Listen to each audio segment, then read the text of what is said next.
Olá, meus queridos, sejam bem-vindos diretamente de Dois Córregos, interior de São Paulo.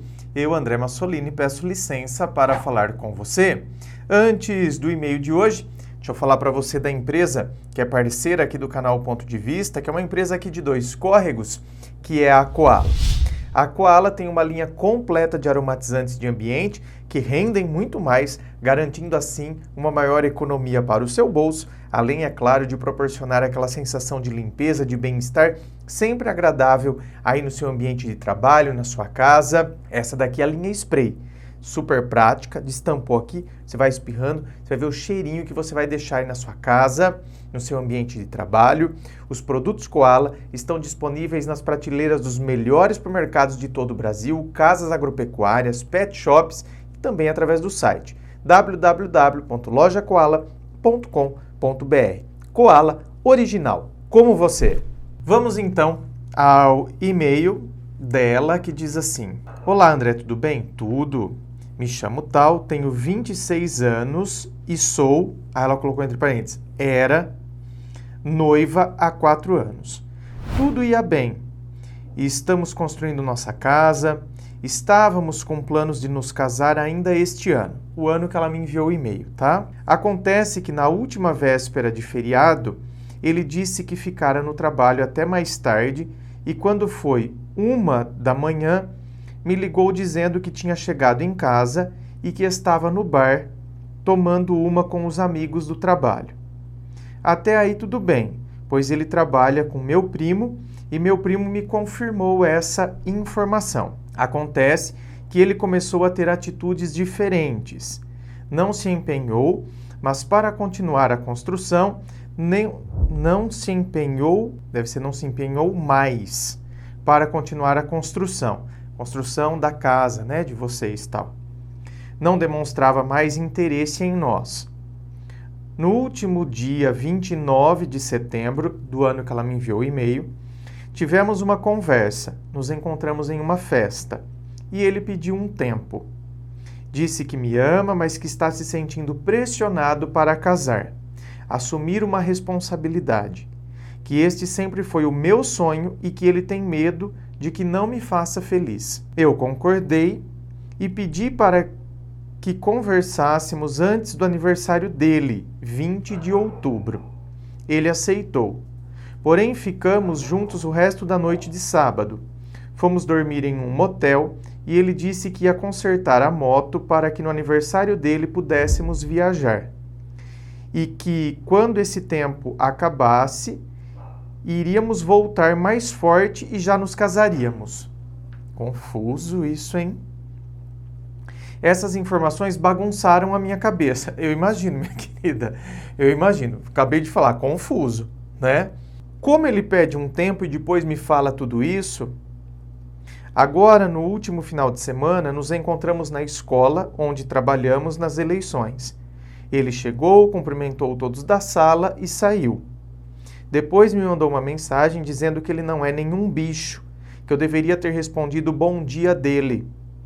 Eu respondi dizendo que retribuí o bom dia, mas que fiquei emocionada depois de quase 2 semanas sem se ver e sem se falar. Eu senti uma emoção e fiquei travada. Disse a ele que eu o amo e que não estou sabendo lidar com esse tempo. Ele então leu e não respondeu.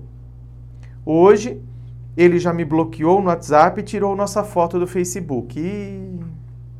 Estou com o coração angustiado, porque ele me prometeu tudo aquilo antes de nos afastarmos e até agora ele não me procurou? Olha, minha querida, aqui eu poderia desenvolver o raciocínio de que, realmente, tem homem que entra em super crise quando está se aproximando do negócio de casamento, porque, queira ou não, até o que vem às vezes no inconsciente coletivo, o casamento, a gente tem que entender que tem determinadas coisas que elas carregam um peso, certo? Ainda que não tenha mais aquele peso hoje, mas elas carregam aquele peso. Quando você fala, por exemplo, né, alguém está internado e aí alguém que é católico, por exemplo, ou nem quem não é católico, Mas olha como o peso vem. Aí fala assim, ixi, o padre veio da extrema unção. Nem é esse o nome mais que se usa hoje em dia. Bom, hoje em dia eu não sei, né? Eu sei que tinha mudado para unção dos enfermos há muito tempo. E o povo continuava falando extrema unção. Então, quer dizer, olha só. Nossa, o padre veio da extrema unção. Ou seja, está morrendo. E, bem, isso aí já era. Né? Daqui a pouco já encontra Jesus. O peso daquilo. Então, muitas vezes, o doente, ele até está bem. Ele vê o padre chegando. Ele vê o padre chegando para dar extrema unção. Ó, o padre veio dar extrema unção no você, viu? Aí ele infarta já. Então, aquilo traz um peso. Casamento é uma coisa que hoje, por exemplo, a responsabilidade não cai nos ombros dos homens como caía antigamente, certo? Então, que o homem tinha que ser o grande provedor de toda a família, os filhos, tal, era ele que tinha que ser o sustento da casa. Hoje a gente sabe que, imagina, né? Pelo contrário, o tanto de mulher que é o arrimo da casa. Aliás, muitas vezes lá nos tempos passados, provavelmente muitas vezes atrás de um homem, tinha lá a mulher, sabe? Sustentando tudo, direcionando as coisas. Mas o que acontece? Então, acontece isso. O peso ainda, por isso que eu falo que vem até do inconsciente coletivo, do que é casamento, o peso da palavra casamento, tem gente que se amedronta diante de tudo isso e acaba fugindo. A pessoa acha que não tem estrutura para lidar com isso. Ah, mas por que não percebeu isso antes? É fácil a gente falar. Por que a pessoa não percebeu isso antes? Tem determinadas coisas que a pessoa só de fato tem consciência a hora que a coisa chega. Sabe, a hora que a coisa está ali, está prestes a acontecer. É só ali que eu tomo consciência daquilo ou que eu acho que eu não sirvo para aquilo. Então, tem essa possibilidade e tem a possibilidade, minha querida, dele simplesmente não querer mais mesmo. E não tem nada a ver com o peso do que significa o casamento ou coisas do tipo. Né? De repente, começou a sair, ir pro barzinho com os amigos, sabe aquele negócio? De repente, o peso de estar diante de uma decisão séria, como é o casamento, fez ele pensar que, puxa vida, eu vou perder tudo isso aqui, eu vou perder essa vida de solteiro, isso aqui, nossa, né? Depois que a gente casa, vamos morar junto, e aí eu vou ter que dar satisfação de tudo. Aí o cara então agora começa, nem é aquele peso do casamento, mas é o fato de agora achar que, André, mas ele já me namorava, namorava, mas não mora debaixo do mesmo teto, entende? Sai com os amigos tomar uma cerveja.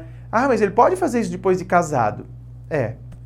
Mas infelizmente tem gente que já dava umas aprontadinhas enquanto namorava e aí acha que depois que casar não vai ter mais como aprontar.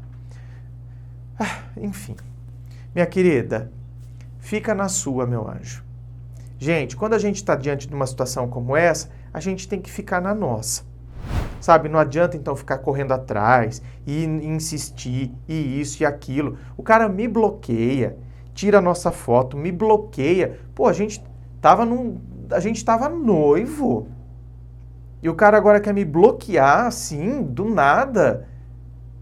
Então tem determinadas coisas, se fosse uma outra situação, não, o cara realmente está em crise por conta de tudo isso e seria bom se eu pudesse conversar com ele, a gente, né, esclarecer, eu poderia tranquilizá-lo em relação a isso, mas não é o caso aqui. O caso aqui, o cara simplesmente te ignora, te bloqueia, então não tem consideração pela história de vocês, né? Então é melhor deixar quieto. Inscreva-se, fico aqui aguardando a sua inscrição. Se você curtiu, dá o seu joinha, compartilhe com seus amigos.